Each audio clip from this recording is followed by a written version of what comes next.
one of the biggest takeaways in working with you is that, and I come from a kind of sort of like a yoga background and doing all the self-healing, but then applying it to my family in their school life. I always felt like I couldn't meld the two, that was a separate thing. Mm-hmm.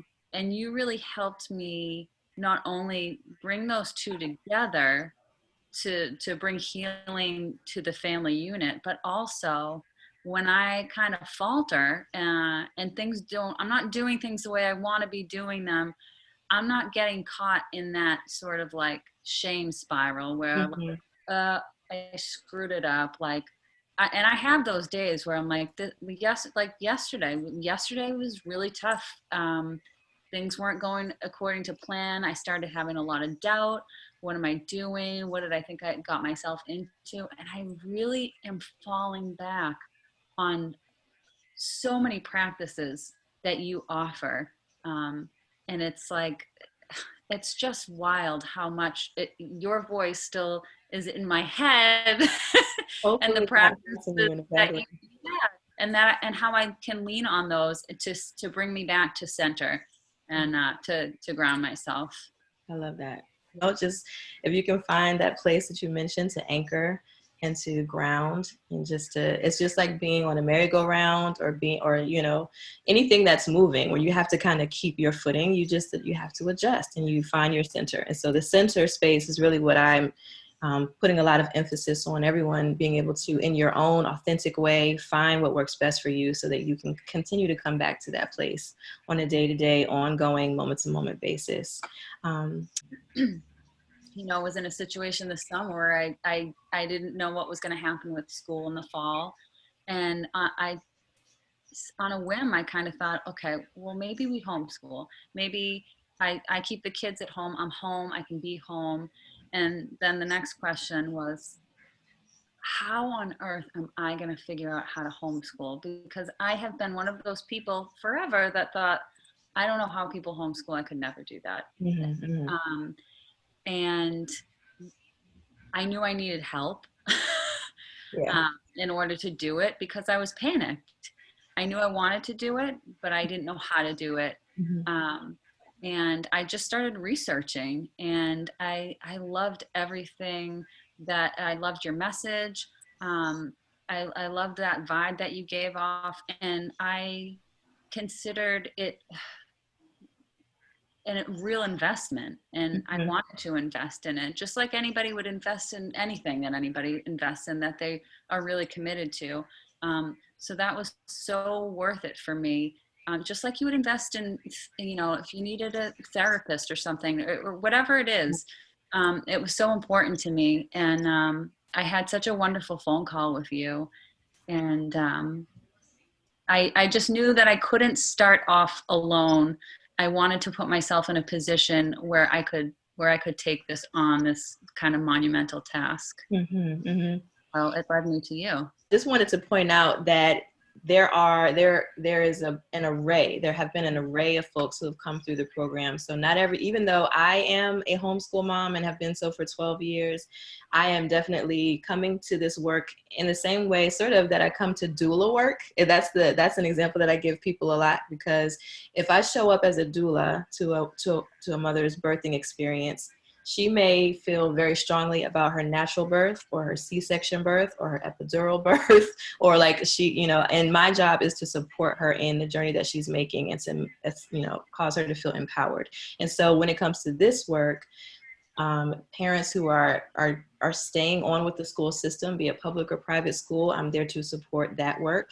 Parents who are embarking upon official homeschool as an entire solution, I'm there to support that work. For the folks who have hybrid learning, where they have kids going 2 days a week and then 3 days home, I'm supporting them as well. So I have, we are working across the spectrum. I just want to make sure that that's clear, because people have in their minds, I think it feels off-putting whenever they hear the word homeschool. It's like, I don't want anything to do with that. I don't want any parts of that. And I just want folks to know that my support is available for families, you know, who have school-age children right now, whatever the schooling configuration is. So definitely wanted to just name that. Also wanted to say too that that came through very much in our group calls, that you were so supportive of so many of us coming from such different backgrounds, and it Yeah. was really nice to be together with people that weren't doing the same thing. Yes. So I just wanted to make sure I reiterated that. Thank you. Thank you. Came through.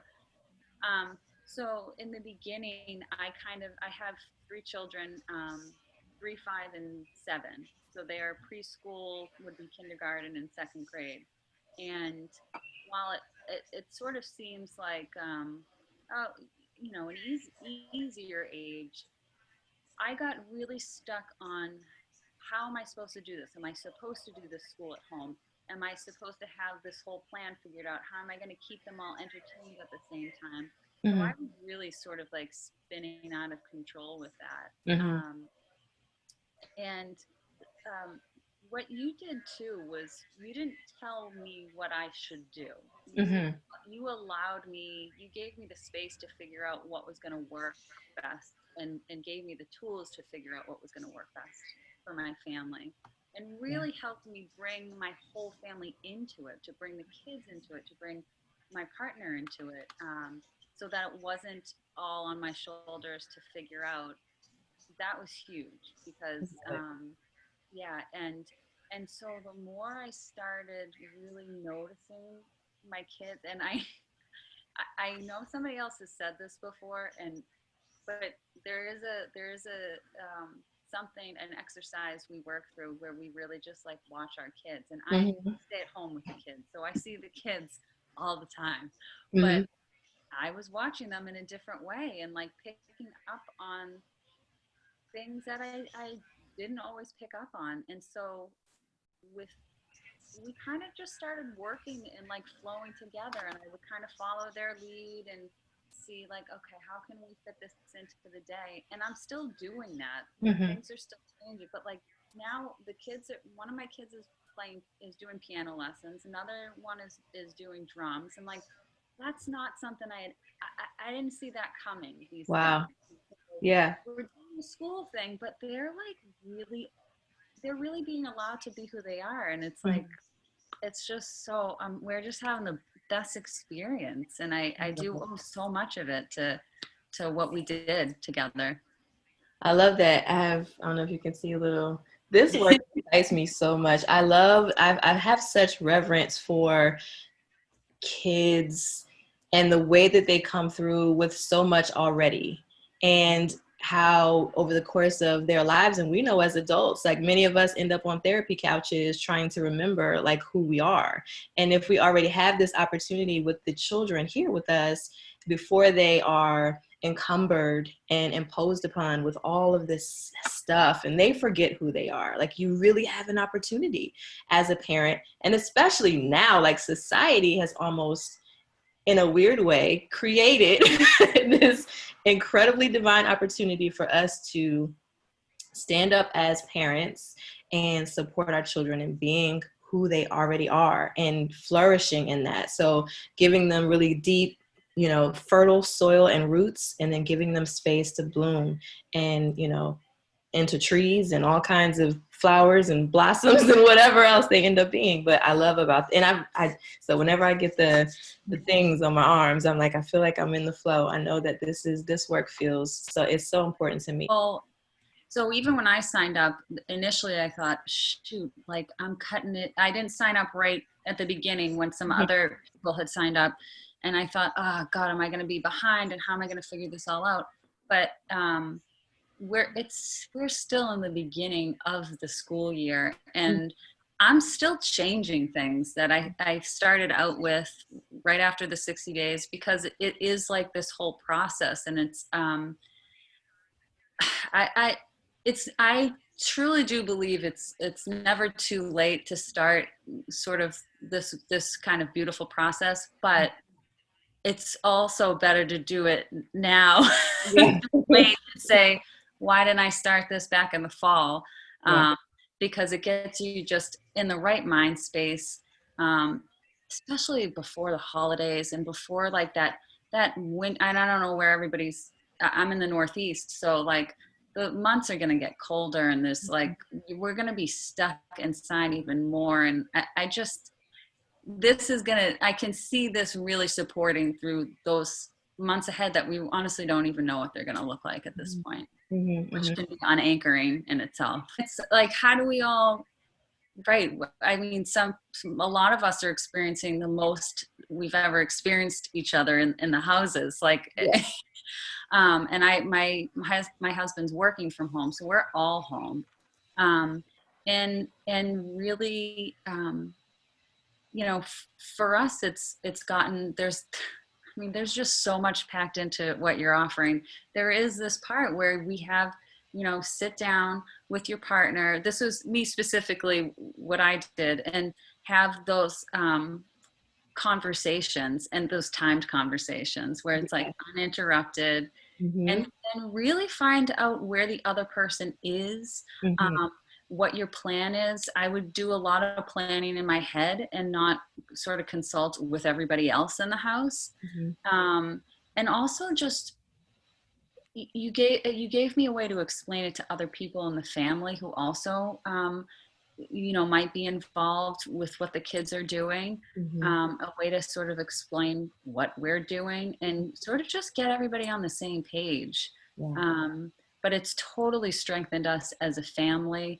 My husband was supportive, but like, how long are we really going to do this? And he at this point is like, I think we should just keep doing this long after, That's great. we are where we are. So it really changed. Yeah, it really changed a lot. And like I said, no matter what you end up deciding about school, your home, your core people, like your group, and all the family configurations have also looked different. So not only are all the schooling configurations different, but I've had some single moms, I've had some multi-families, so blended families, different households in the program. I've had all kinds of things. So the goal really is to help you find your people, and whether they are in your house or outside your house, and then figure out how to make the connections so that you can thrive in whatever it is that you're designing and feel supported. You mentioned earlier, Brittany, not feeling like it's all on your shoulders, which is what we tend to do as women. And